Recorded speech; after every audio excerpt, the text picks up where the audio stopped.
ಕಸ್ಮಾತ್ ಸ್ತಂಭೇನ ದೃಶ್ಯತೆ ಅಂತ ಕೇಳಿದರೆ ಇವನಂದ, ಯಾಕೆ ಚಿಂತೆ ಮಾಡ್ತೀಯ, ಅವಶ್ಯವಾಗಿ ಈ ಸ್ತಂಭದಲ್ಲಿದ್ದಾನೆ ಅಂತ ಪ್ರಹ್ಲಾದರಾಜರು ಧೈರ್ಯದಿಂದ ಹೇಳಿದಾಗ ಖಡ್ಗವನ್ನ ಬಾಹುವಿನಿಂದ ತನ್ನ ಕೈಯಿಂದ ಖಡ್ಗವನ್ನು ತೆಗೆದು ಜೋರಾಗಿ ಕಾಲಿನಿಂದ ಒದ್ದಿದ್ದಾನೆ ಸ್ತಂಭಕ್ಕೆ.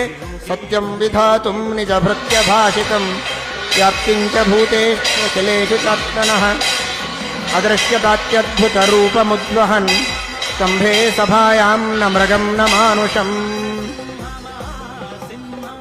ಸ್ತಂಭ ಒಡೆದು ಭಗವಂತ ಪ್ರತ್ಯಕ್ಷನಾಗಿದ್ದಾನೆ ನರಸಿಂಹ ರೂಪದಿಂದ. ಅರ್ಧ ಶರೀರ ಸಿಂಹ, ಅರ್ಧ ಶರೀರ ಪುರುಷಾಕಾರ.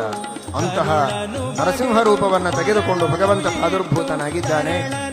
ತನ್ನ ಭಕ್ತನಾದ ಪ್ರಹ್ಲಾದನ ಮಾತನ್ನು ಸತ್ಯ ಮಾಡುವುದಕ್ಕೋಸ್ಕರ ಶ್ರೀಹರೇ ಶ್ರೀನಾಮ ಗಿರೀಶನೆ ಸಿಂಹರೂಪನಾದ ಶ್ರೀಹರೇ.